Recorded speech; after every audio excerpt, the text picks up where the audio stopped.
வணக்கம் சுமதி சமையல். இப்போ நம்ம கேரட் பீன்ஸ் பொரியல் செய்ய போகிறோம். அதை எப்படி செய்யறதுன்னு பார்க்கலாம். எண்ணெய் ஒரு 2 ஸ்பூன் ஊற்றிக்கலாம். கடுகு உளுந்தம் பருப்பு போட்டுக்கலாம். பச்சை மிளகாய் கொஞ்சம் போட்டுக்கலாம். கருவேப்பிலை கொஞ்சம் போட்டுக்கலாம். வெங்காயம் போட்டுக்கலாம். ஒரு பெரிய வெங்காயம் கட் பண்ணி வச்சுருக்கேன், போட்டுக்கலாம். போட்டு இதை நல்லா வதக்கிக்கலாம். கேரட் பீன்ஸ் ஒன்றா கட் பண்ணி வச்சுருக்கேன்ப்பா, பொடிசாக கட் பண்ணி வச்சுருக்கேன். ரெண்டும் ஒரு 1/4 கிலோ அளவு இருக்கும் நான் போட்டிருக்கேன். உங்களுக்கு எவ்வளோ தேவையோ அவ்வளோ போட்டுக்கோங்க.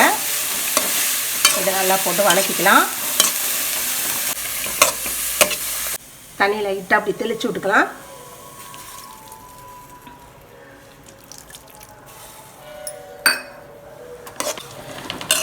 ரொம்ப தண்ணி வேண்டாம், சும்மா அப்படி லைட்டாக தெளித்ததோட போதும்.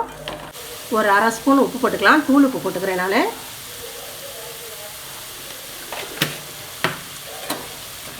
உப்பு எவ்வளையோ தேவையோ பார்த்துட்டு போட்டுக்கலாம்ப்பா. இப்போ இதை மூடி வச்சுக்கலாம்.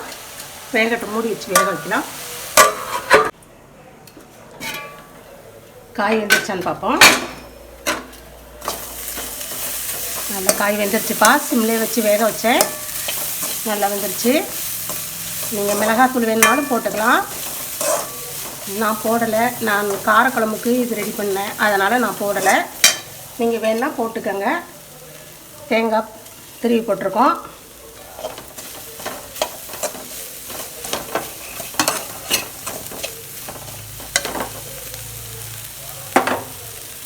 கொஞ்சம் கொத்தமல்லி தழை தூவியிருக்கோம். அவ்வளோதான்ப்பா, கேரட் பீன்ஸ் பொரியல் ரெடி ஆகிடுச்சு. இது செஞ்சு பாருங்கள், செஞ்சு சாப்பிட்டு பாருங்கள். சாப்பிட்டு பார்த்துட்டு பிடிச்சிருந்தா லைக் பண்ணுங்கள், ஷேர் பண்ணுங்கள், சப்ஸ்கிரைப் பண்ணுங்கள்.